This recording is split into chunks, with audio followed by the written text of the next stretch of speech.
అందరికీ నమస్కారం అండి. డియర్ పేరెంట్స్ అండ్ స్టూడెంట్స్, ఈరోజు ఎవరైతే ఫస్ట్ సెషన్ రాస్తున్నారో జేఈఈ మెయిన్స్ వారికి సంబంధించి కొంచెం డీటెయిల్డ్ ఇన్ఫర్మేషన్ ఇవ్వడం కోసం ఈ వీడియో చేస్తున్నాను. ముఖ్యంగా జేఈఈ మెయిన్స్ 2025 ఎవరైతే రాస్తున్నారో వారికి సంబంధించి ఎంత పర్సంటేజ్ వస్తే ఏ కేటగిరీ వారికి సిఎస్సిలో కానీ ఆర్టిఫిషియల్ ఇంటెలిజెన్సీ కానీ ఈసీఈ కానీ టాప్ 5 అన్నిటిల్లో సీట్ వస్తుంది, టాప్ 10, టాప్ 15, టాప్ 20 లోయర్ ఎన్ఐటీల్లో ఎంత పర్సెంటేజ్ రావాలి. ఫర్ ఎగ్జాంపుల్ మనం ఇక్కడ చూద్దామండి. జనరల్ అభ్యర్థులకి టాప్ 5 ఎన్ఐటీల్లో సిఎస్సి కానీ ఆర్టిఫిషియల్ ఇంటెలిజెన్సీ కానీ ఈసీ కానీ రావాలంటే 100 నుంచి 99.5% వస్తే కానీ మనము ఆ బ్రాంచ్ సంపాదించుకోలేము. అదే ఓబీసీ ఎన్సీఎల్ వాళ్ళు అయితే 99.5 నుంచి 99.2% రావాలి. సిమిలర్గా ఈడబ్ల్యూఎస్ వాళ్ళు. అలాగే ఎస్సీ వారు కానీ 97 నుంచి 95% వచ్చినా సరే టాప్ 5 ఎన్ఐటీల్లో సిఎస్సి కానీ ఏఐ కానీ ఈసీ కానీ బ్రాంచ్ రావచ్చు. అదే ఎస్టీ అభ్యర్థులకు అయితే 95 నుంచి 90% వస్తే టాప్ 5 ఎన్ఐటీల్లో సిఎస్సి కానీ ఏఐ కానీ ఈసీ కానీ సీట్ రావచ్చు. టాప్ 5 ఎన్ఐటీలు అంటే కూడా మీరు చూడొచ్చు, నేను ఫస్ట్లో ఇచ్చాను. అలాగే టాప్ 10 ఎన్ఐటీల్లో మనకి సిఎస్సి కానీ ఏఐ కానీ ఈసీ కానీ ఈ బ్రాంచ్ సీట్ రావాలంటే జనరల్ అభ్యర్థులకి 99.5 నుంచి 99.3% వస్తే మనకు సేఫ్ అండి. అదే ఓబీసీ ఎన్సీఎల్ వాళ్ళు కానీ ఈడబ్ల్యూఎస్ వాళ్ళకి కానీ 99.2 నుంచి 99% వచ్చినా సరిపోతుంది. అలాగే ఎస్సీ వారికి అయితే 95 నుంచి 94% రావాలి. ఎస్టీ వారికి అయితే 90 నుంచి 85% వస్తే టాప్ 10 ఎన్ఐటీల్లో సిఎస్సి కానీ ఏఐ కానీ ఈసీ కానీ బ్రాంచ్ రావచ్చు.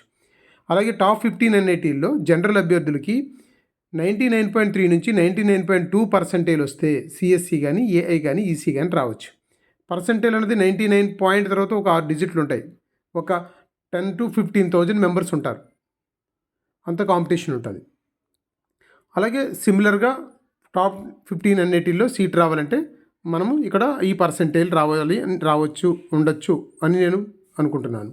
అలాగే టాప్ 20 ఎన్ఐటీల్లో కానీ మనకి జనరల్ అభ్యర్థులకి సిఎస్సి కంప్యూటర్ సైన్స్ కానీ ఆర్టిఫిషియల్ ఇంటెలిజెన్సీ కానీ ఈసీ కానీ రావాలంటే 99.92 నుంచి 99% అయినా రావాలి.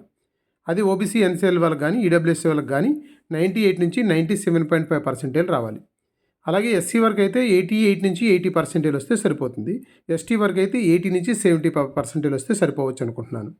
ఇంకా లోయర్ ఎన్ఐటీలు ఏవైతే ఉన్నాయో లోయర్ ఎన్ఐటీలు అంటే మీకు తెలుసు కదా, మేఘాలయ, నాగాలాండ్, ఆంధ్రప్రదేశ్, తాడేపల్లిగూడెం ఇలాంటి ఎన్ఐటీల్లో మనకి జనరల్ అభ్యర్థులకి కానీ సీట్ రావాలి. సిఎస్సి కంప్యూటర్ సైన్స్ కానీ ఏఐ కానీ ఈసీ కానీ రావాలంటే మాత్రం 98.5% నుంచి 98% అయితే మాత్రం రావాలి.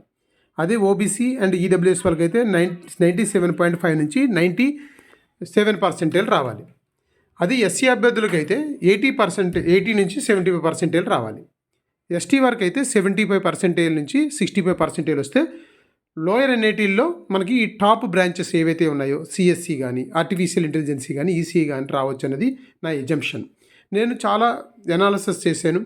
ఇది మీ అందరికీ కొంచెం అర్థం చేసుకోవడానికి ఏ పర్సంటేజ్లో మనం ఉంటే ఏ ఎన్ఐటీల్లో రావచ్చు అన్నది మీరు కొంత అర్థం చేసుకోవడానికి ఉపయోగపడుతుందని నేను ఇది మీకు చెప్పడం జరుగుతుంది.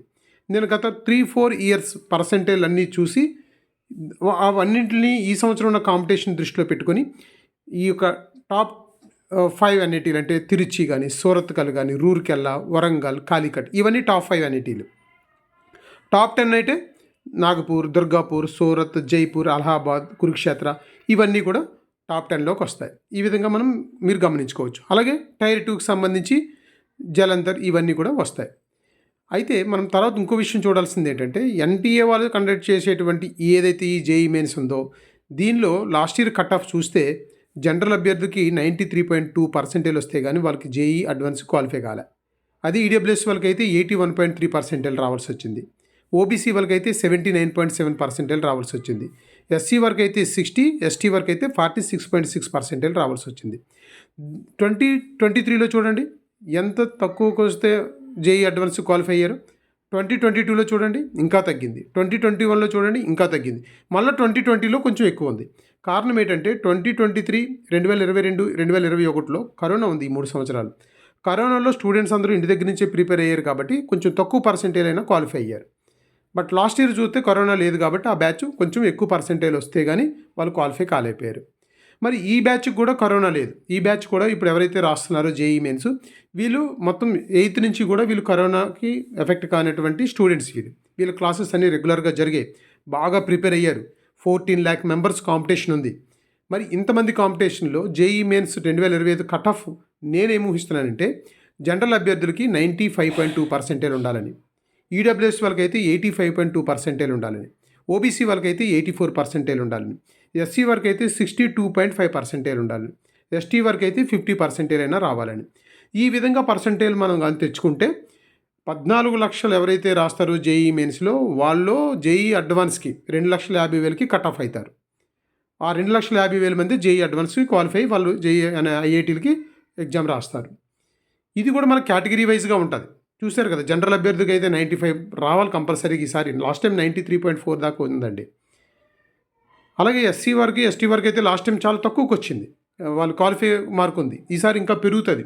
ఇక్కడ కూడా ఎగ్జామ్ రాసే వాళ్ళు చాలామంది పెరిగారు కాబట్టి ఇవన్నీ దృష్టిలో పెట్టుకొని మన స్టూడెంట్ ప్రిపరేషను కొంచెం జాగ్రత్తగా ప్లాన్ చేసుకోవాలి. ఈ 12 days కూడా ఒక 5 to 10 క్వశ్చన్స్ ఆన్సర్ బాగా చేసేలా, 5 to 10 క్వశ్చన్స్ ఎక్స్ట్రా చేసేలా.